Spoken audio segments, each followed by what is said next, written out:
반갑습니다. 말씀과 함께 하루를 시작하는 주님의 백성들을 예수님의 이름으로 축복합니다. 하나님께서 오늘 우리에게 주신 말씀은 시편 141편 1절부터 10절까지입니다.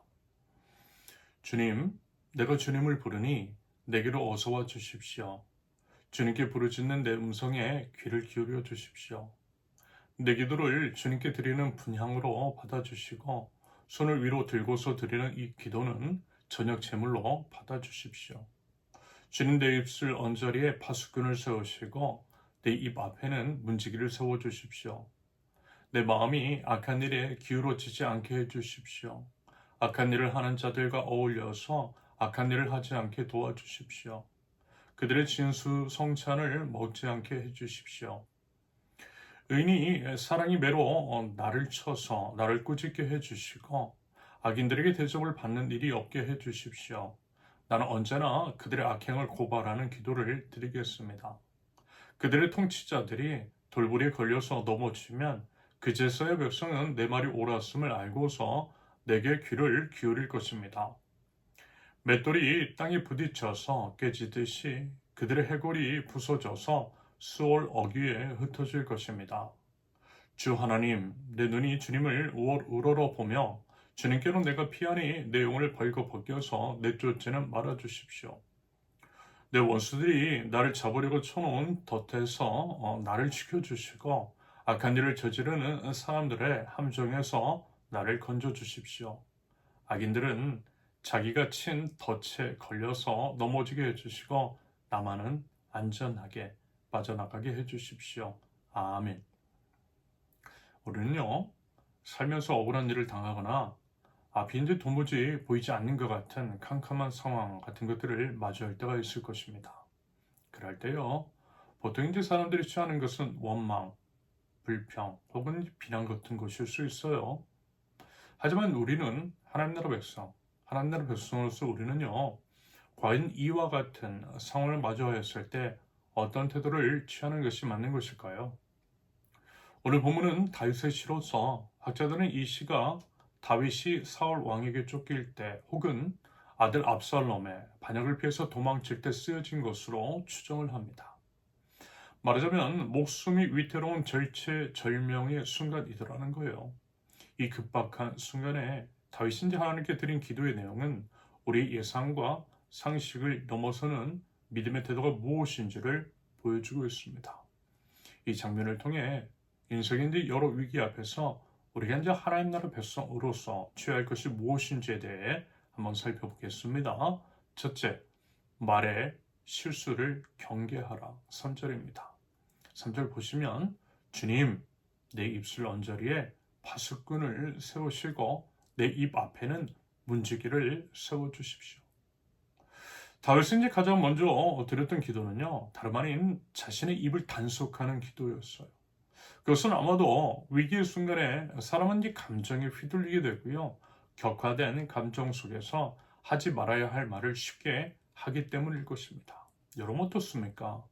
직장에서나 가정에서 어떤 이제 부당한 대우를 받거나 다툼이 일어났을 때 솔직히 이제 감정을 추스르기가 쉽지 않지요. 격해진 감정 가운데에 스마트폰을 꺼내 상대방의 잘못에 대해 조목조목 따지고 날선 메시지를 작성해서 전송하는 경우도 적지 않아요. 그런데 이제 문제는요, 그렇게 여과되지 않은 말이 오히려 더 큰 갈등과 오해를 불러일으키더라는 것입니다. 더더군다나 문자 메시지의 경우에는 그것을 읽는 사람이 오해해서 받아들이기가 쉽죠. 아마 이런 경험들 상당히 많으실 것입니다. 그럴 때 어떻습니까? 그렇다고 감정이 나아져요? 아니에요. 그렇지 않아요. 오히려 더 후회가 되는 경우들도 많아요. 차라리 조금만 더 감정을 다스리고 참는 것이 낫지 않았을까라고 하는 생각이 들더라는 겁니다.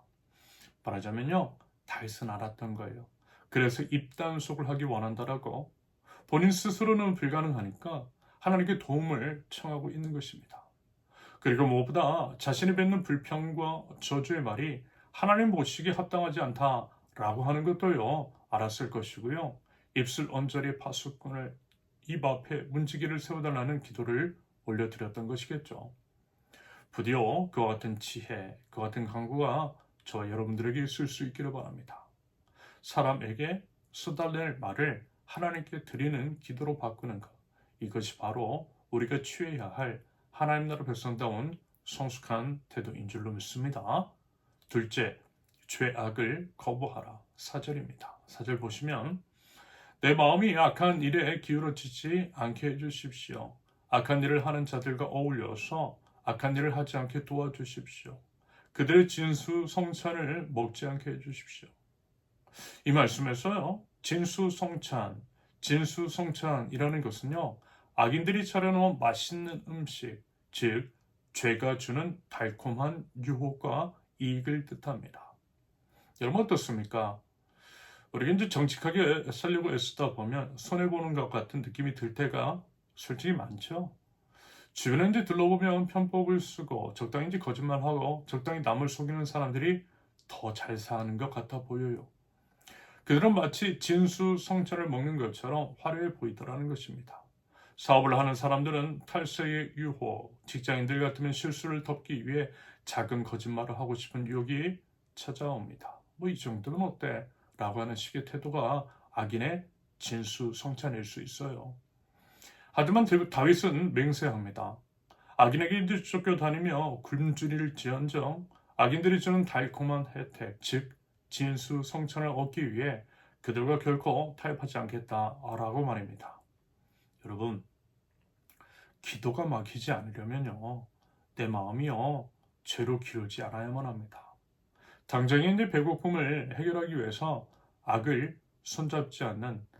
손잡지 않는 거룩한 자존심을 지키는 것, 이것이요, 하나님 나라 백성다운 태도인 줄로 믿습니다. 셋째, 주님을 바라보라. 8절입니다.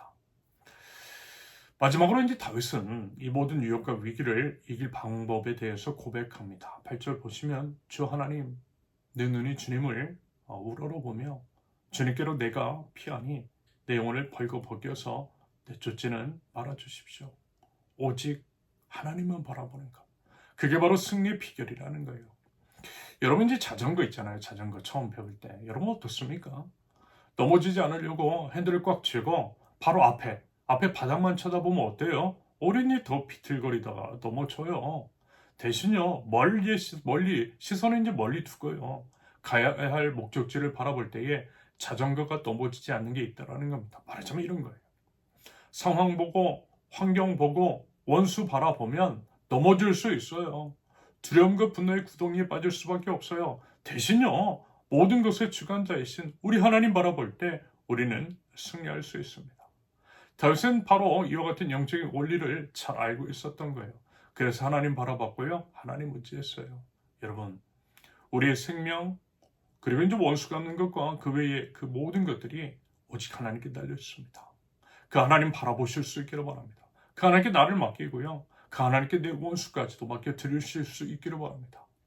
시선을 우리 주님께 고정시키고 주님의 이름을 부르짖으며 나아갈 때에 우리 하나님께서 우리를 지켜주시고 승리케 하여 주실 줄로 믿습니다. 부디 그 믿음 가지고 나아가는 저와 여러분들, 하나님 나라 백성들 모두 되실 수 있기를 예수님의 이름으로 축원합니다. 함께 기도합니다.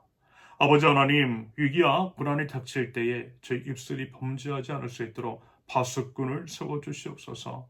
세상과 타협하는 쉬운 길보다 오직 주님만 바라보는 믿음의 길을 가게 하옵소서.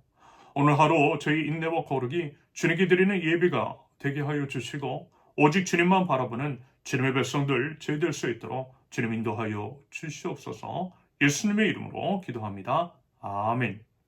하나님께서 오늘 주신 말씀과 각자의 기도 제목을 놓고 우리 잠시 기도합니다.